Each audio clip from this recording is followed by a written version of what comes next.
¿Qué tal? ¿Cómo les va? Bienvenidos, estimados oyentes, seguidores del canal. El video de hoy va a estar centrado en el análisis, comentario del que yo considero uno de los cuentos más geniales de la literatura universal, que es La carta robada de Edgar Allan Poe. Vamos en primer lugar a situarlo en la historia de la literatura muy sucintamente. Poe publica sus tres primeros relatos policiales, es decir, los tres primeros relatos que van a inaugurar este género. En el siglo XIX, 1841, aparecen Los crímenes de la calle Morgue, donde el detective Dupin hace su primera aparición de manera muy aficionada.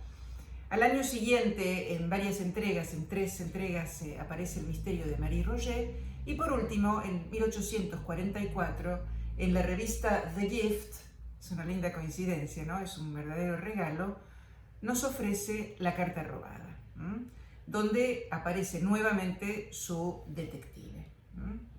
Entonces, es muy importante tener en cuenta la cuestión del género, porque, como dice Borges, Poe engendra un nuevo tipo de lector, es decir, un lector que va a tener cierta suspicacia, que va a enfocar la lectura en encontrar pistas, etc. Y esto lo podemos ver con toda claridad en estos tres relatos y particularmente en el que vamos a analizar hoy, La carta robada. Vamos a referirnos a continuación al título. En inglés, el cuento se llama The Purloined Letter. Cuando investigamos un poquito en inglés, nos enteramos de que purloined, no sé si lo estoy pronunciando bien, es hurtada más que robada. Y hay, en efecto, alguna diferencia, porque el hurto se comete sin violencia, mientras que el robo implica generalmente algún tipo de violencia. Más allá de que el robo o el hurto son un acto violento en sí mismo, pero digo, con violencia física en el robo y sin ella en el hurto. De donde uno puede pensar que la selección de parte de los traductores, yo conocí la traducción de Borges, he trabajado con la traducción de Cortázar y hay una tercera de cuyo autor no conozco el nombre. Todos los traductores han elegido siempre el adjetivo robada, ¿no? El participio pasado robada, porque evidentemente tiene una más hermosa sonoridad, la carta robada, que la carta hurtada. En cuanto al epígrafe, ¿no? Vemos que Edgar Allan Poe puso un texto en latín: Nil sapientiae odiosius acumine nimio, cuya traducción es: no hay nada más odioso para el conocimiento, para la sabiduría, que una inteligencia aguda o muy penetrante. Y Poe se lo atribuye falsamente a Séneca. O sea, o bien es un error de Poe que no aparece, o bien es una estrategia de atribuirle a alguien algo que a lo mejor él inventó, ¿sí? Que parecería ser, según estuve leyendo, investigando, lo más probable, o bien algunos dicen que lo tomó del poeta italiano Petrarca. En todo caso, como bien sabemos, hay una relación muy estrecha entre el texto del epígrafe y lo que viene a continuación, ya sea capítulo, poema, ensayo, lo que sea. El epígrafe tiene una relación muy estrecha que sin duda tiene que ver con la inteligencia, con la agudeza mental.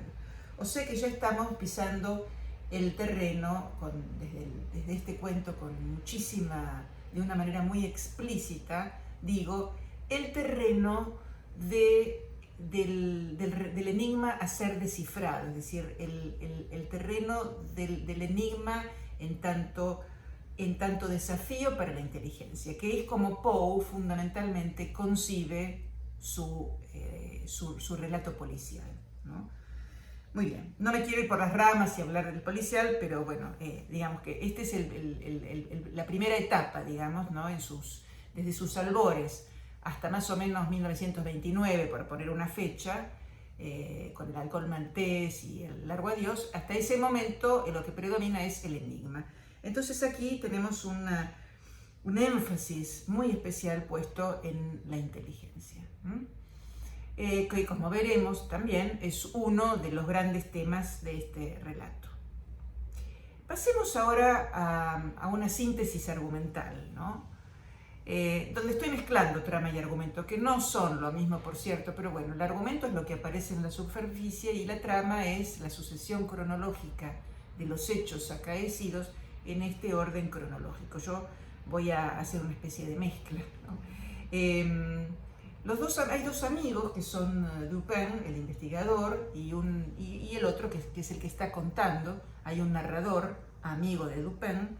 Se encuentran en el barrio latino, ¿sí? En el departamento que alquilan, en realidad que es de Dupin, y en la penumbra, y el amigo está reflexionando acerca de los casos anteriores, que son otros dos relatos de Poe, los dos anteriores que les mencioné al principio. Por eso se los mencionaba. El narrador innominado, está pensando en estos casos mientras fuman pipas de espuma, mientras están en silencio, ¿sí? Y disfrutando de la mutua compañía en la penumbra, cuando llega al departamento de Dupin el prefecto de policía G.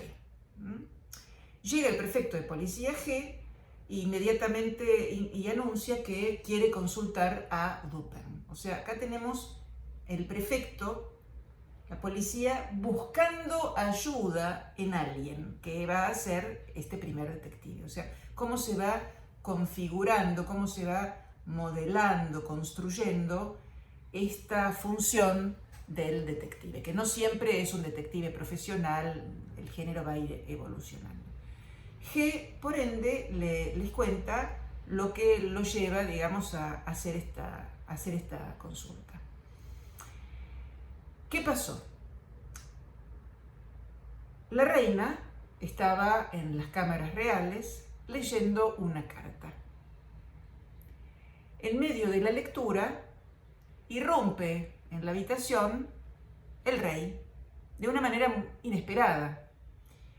La reina trata inútilmente, hace un intento de esconderla, pero se da cuenta de que no le va a salir bien, y entonces toma el papel y lo pone boca abajo con el texto contra la superficie del escritorio, del mueble que fuera, ¿sí? Y con el sobrescrito, es decir, con el nombre de la destinataria hacia arriba. De modo que esto es muy importante, por eso me detengo. Lo que se ve es el nombre de la destinataria y no el contenido de la carta, que queda hacia abajo. Unos instantes más tarde llega a esta misma cámara real el ministro D,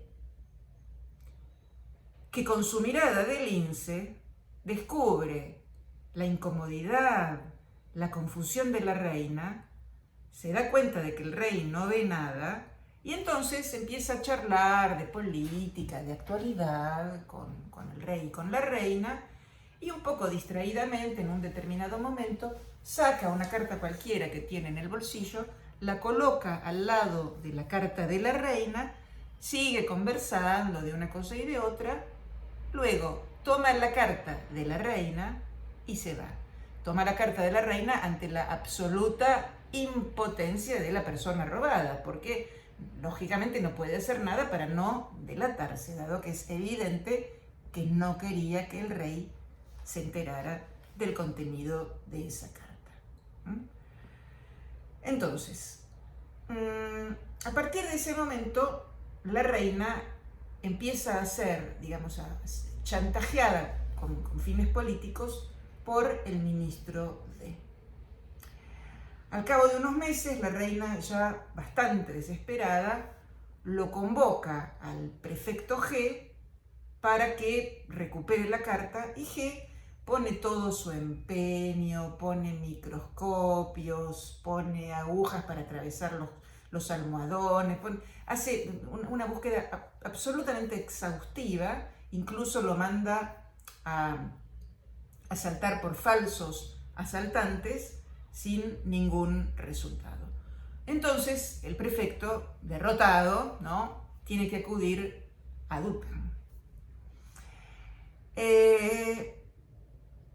Entonces Dupin, bueno, no deja de pronunciar algunas palabras que son realmente muy interesantes. Dice, he aquí la palabra raro, por ejemplo, ¿no? Si se trata de algo que requiere reflexión, le dice Dupin, absteniéndose de dar luego fuego a la mecha, será mejor examinarlo en la oscuridad. Prefiere que se queden en la penumbra, ¿no?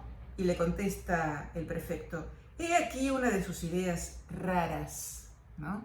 Raras. Y más adelante dice, pensé que a Dupin le gustaría conocer los detalles, puesto que es un caso muy raro, vuelve a decir raro, sencillo y raro, y después demasiado sencillo, demasiado evidente. O sea que ya empezamos a vislumbrar el perfil, ¿no?, el perfil de tonto, del idiota, ¿no?, que presenta el prefecto por oposición a Dupin y también al ministro sin duda. No deja de decir que hay una recompensa, ¿sí?, que la persona robada, nunca dice la reina, pero es un poco tonto, no se da cuenta de que los oyentes entienden que se trata de la reina, que la recompensa es muy alta, que está un poco desesperado. Bueno, entonces Dupin lo único que le pregunta es que le pide una descripción de la carta, y lo único que le da como consejo es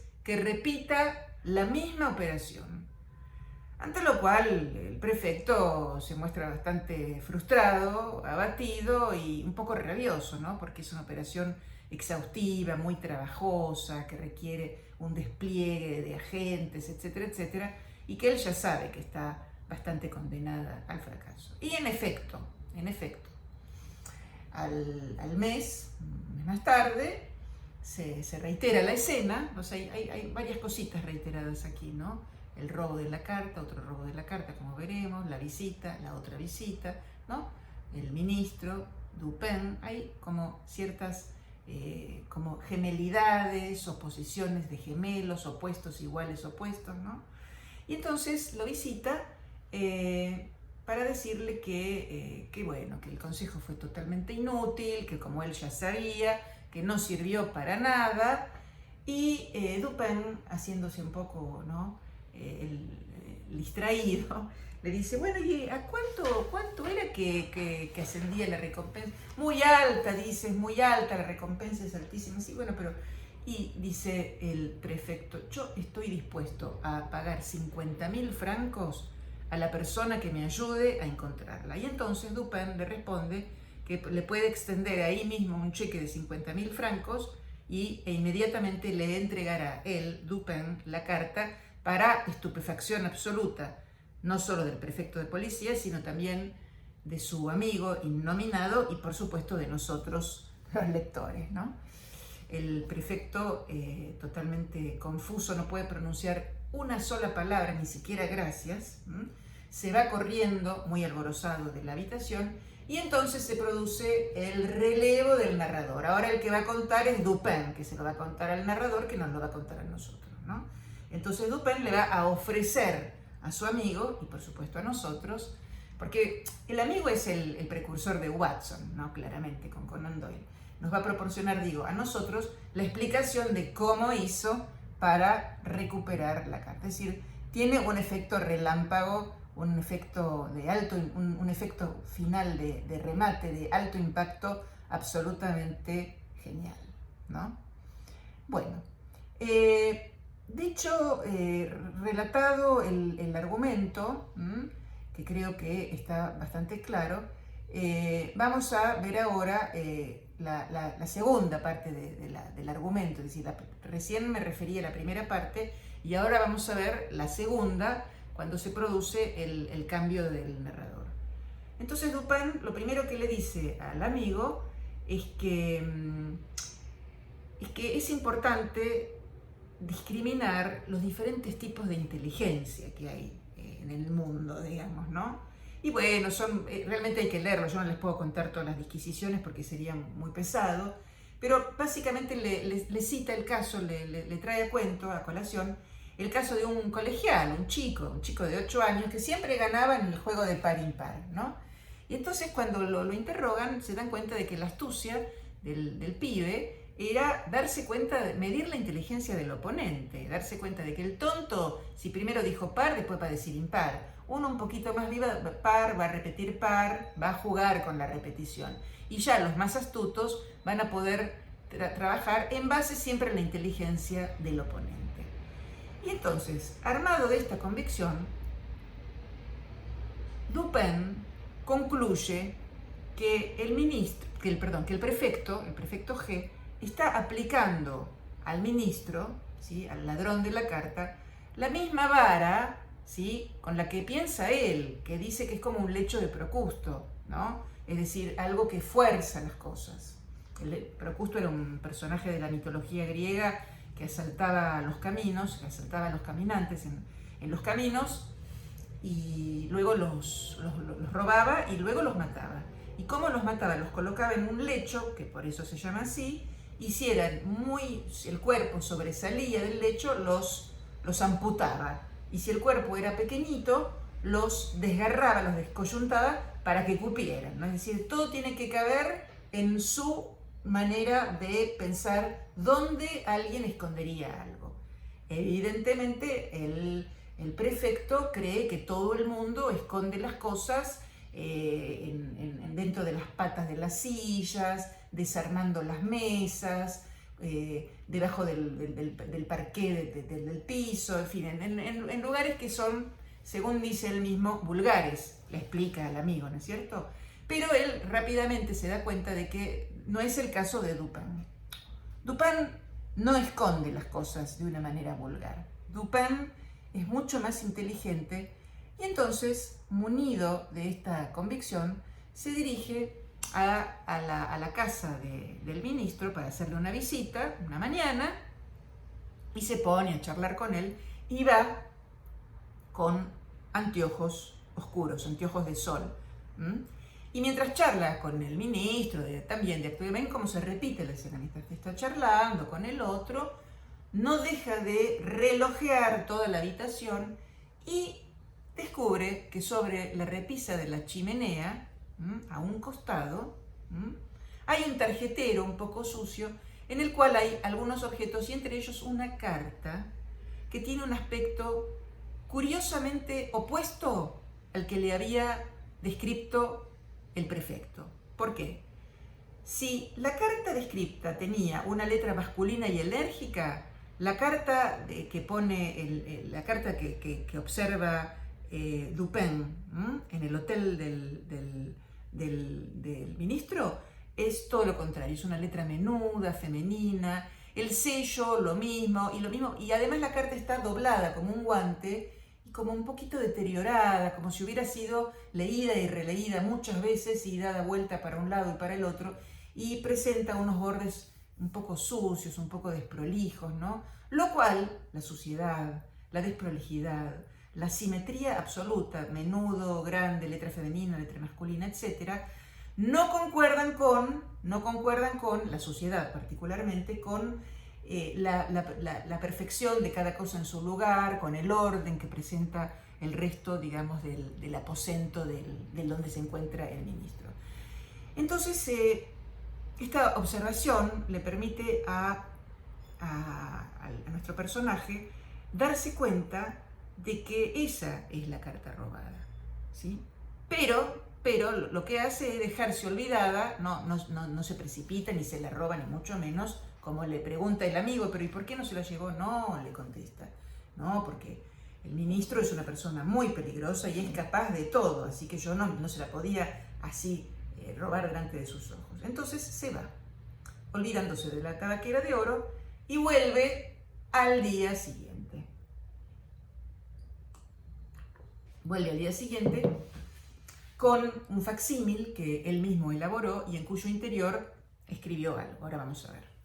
Se pone a charlar nuevamente con el ministro y en el medio de la charla tiene lugar un incidente en la calle que un lunático, un loco, tiró con un arma en la multitud, que por suerte no hubo ningún herido, pero esto hace que el ministro se levante y se asome a la ventana, que es el momento que aprovechará Dupin para hacer el cambiazo, ¿sí? El segundo cambiazo. Es interesante porque cuando yo iba al colegio hablábamos del cambiazo. El cambiazo uno se lo preparaba en la casa y hacía el cambiazo con el profesor.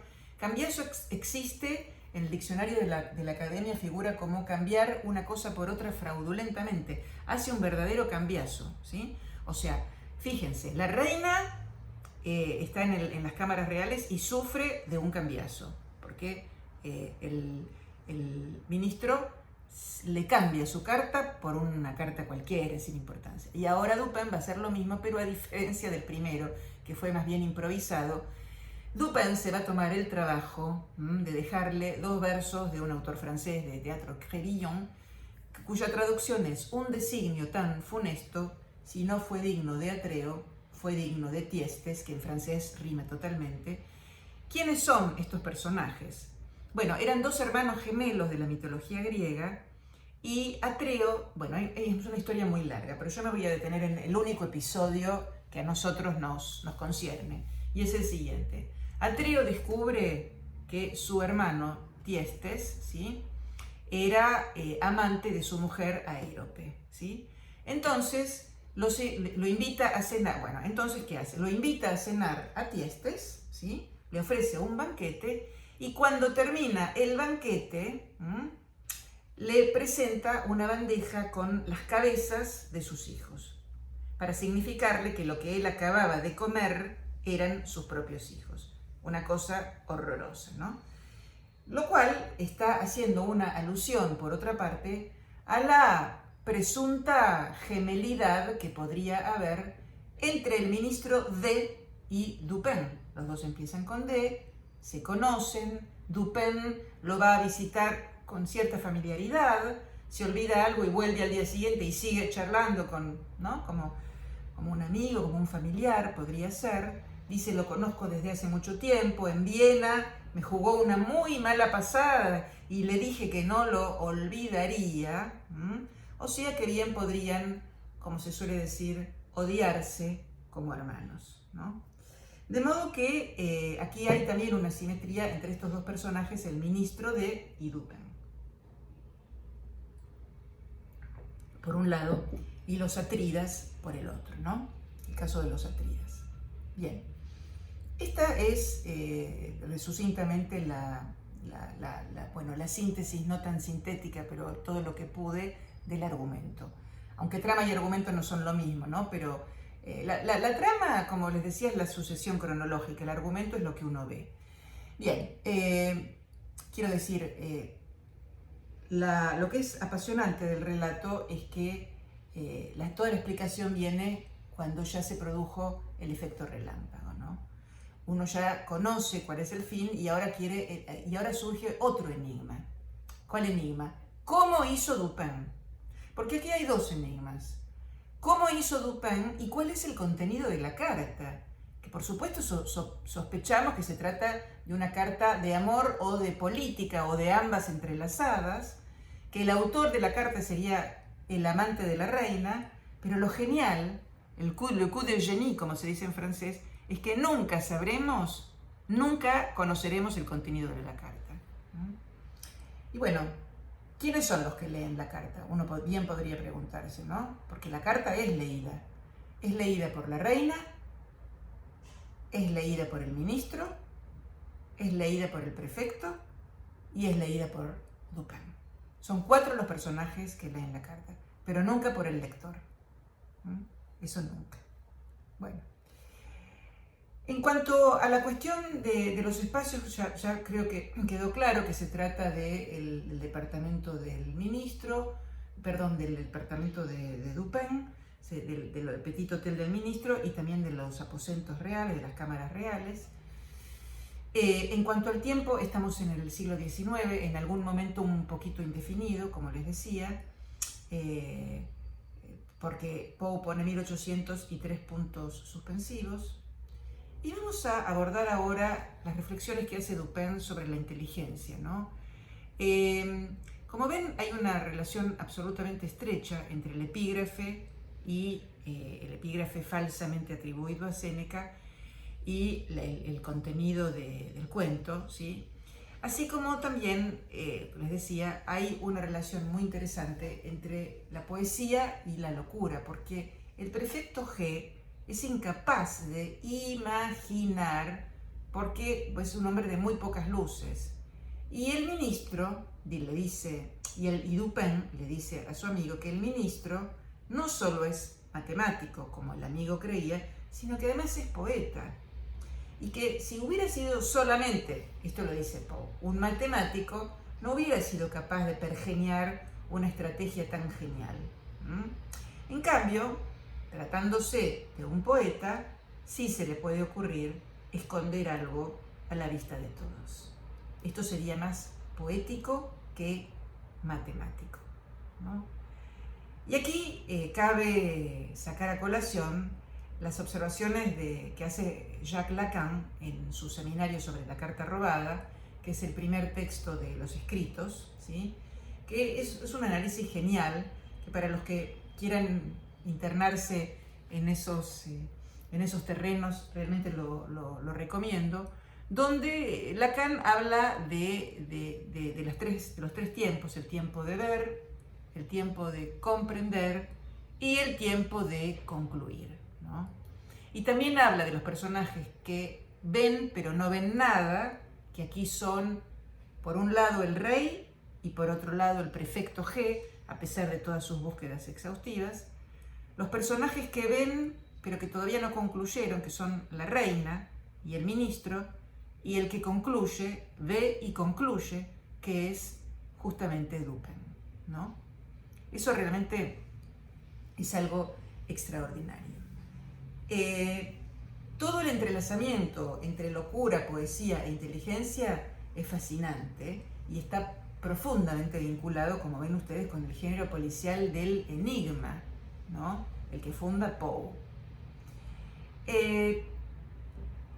Bien podríamos pensar que de alguna manera la astucia, ¿no? La penetrante inteligencia de un personaje como Dupin es como una especie de lección en el terreno de la guerra, ¿no? Porque esta aguda inteligencia es como una especie de arma, es una pistola cargada, es un arma, ¿no? Aquí el arma, ¿cuál es? Es la inteligencia, que descifra cuál es el escondite y luego que se lo roba, y que se lo roba de una manera también brillante, ¿no? Repitiendo la escena, ¿sí? Haciendo un segundo cambiazo y de paso dejándole un mensaje para que el ministro sepa que el que le robó la carta es Dupin. Él no quiere permanecer en el anonimato de ninguna manera, quiere firmar su robo, lo quiere firmar para que el otro lo reconozca, ¿sí? Porque tenían alguna cuenta pendiente, ¿no? O sea que uno podría pensar que esto es una lección más que podría bien incluirse en el arte de la guerra de Sun Tzu, ¿no? Es decir, cuán importante es poder medir cuáles son las armas del otro, que en este caso, como estamos diciendo y repitiendo, es la inteligencia, ¿no? Hay muchas simetrías, como hemos visto a lo largo ya de esta exposición, ¿no? El cambiazo, esto ya lo hemos dicho. Vamos a hablar del dinero, ¿no? El dinero en los crímenes de la calle Morgue, donde Dupin realmente consigue descifrar el crimen y consigue entregar la respuesta. No hay ningún estipendio, no hay honorarios, no existe una paga por este trabajo. Pero ya en el tercer cuento sí. Es decir, que podríamos pensar que Dupin actúa movido por su deseo de favorecer a la reina, ¿no? Actúa movido por su deseo de venganza y, en tercer lugar, porque también hay una recompensa, ¿no? No es exactamente lo mismo, pero se podría pensar que la recompensa ya empieza a jugar un papel, es decir, ya se está estableciendo la profesionalidad del detective, no solamente la afición, ¿no? Hay una paga y él está muy interesado en recibirla. Vamos ahora a ver la cuestión de qué es lo que quiere cada uno de algunos de estos personajes. ¿Qué quiere la reina? Bueno, la reina lo que desea es esconder estos amores ilícitos, evidentemente con el autor de la carta, y que por supuesto el rey no se entere. Esto es lo que quiere la reina. El deseo, por otro lado, del ministro es, bueno, chantajear a la reina con una amenaza de que si la reina hace o no hace, no se sabe qué, él daría a conocer el contenido de la carta, y por lo tanto el deseo del ministro es obtener un rédito político. Y por último, en Dupin vamos a ver el deseo de favorecer a la reina, salvar a la reina, porque además él está del lado político de la reina, lo cual siempre queda en abstracto, no sabemos cuál es, pero no tiene la menor importancia. Por otro lado, quiere vengarse del ministro y bueno, que no es poco, ¿no? Lo cual es riquísimo como texto, tanto en cuanto a riqueza como en cuanto a sabor, ¿no? Y por último, digamos, hay una recompensa que creo yo que es el aliciente menos importante, ¿no? El deseo más importante de Dupin es favorecer a la reina y ejecutar una venganza muy fría, vamos a decir así, muy deliciosa. Ha pasado mucho tiempo. Veamos ahora la cuestión que mencionamos al principio sobre el asunto de relato policial. Bueno, claramente es un relato policial. Lacan dice que no, pero bueno, Lacan tiene sus consideraciones, la lectura de él es brillante, pero aporta cuestiones desde otra perspectiva, que es la del psicoanálisis. Es un cuento policial porque, en primer lugar, tenemos un delito, que es el que ya sabemos, robo, hurto, y también hay un chantaje. Tenemos un enigma que ya hemos visto que también se desplazó, es decir, qué contiene la carta, cómo hizo Dupin, serían los grandes enigmas, ¿sí? Tenemos el detective, que ya lo hemos dicho en varios momentos, y también tenemos un duelo muy fuerte entre el detective y el, digamos, criminal. Muy fuerte duelo, ¿sí? Y por último tenemos el duelo, siempre necesario, entre el narrador y el lector. Así que es un cuento policial de cabo a rabo, ¿no? Donde, bueno, hay trabajados temas, como ya dijimos, la poesía, la locura, la inteligencia. Bueno, me parece que habiendo ya hecho la conexión entre el epígrafe y el contenido del cuento, ya puedo dar por cerrada la exposición. Espero que hayan disfrutado, que si no leyeron el cuento les dé ganas de leerlo, y si ya lo habían leído, que tengan muchas ganas de releerlo, que lo disfruten y hasta pronto.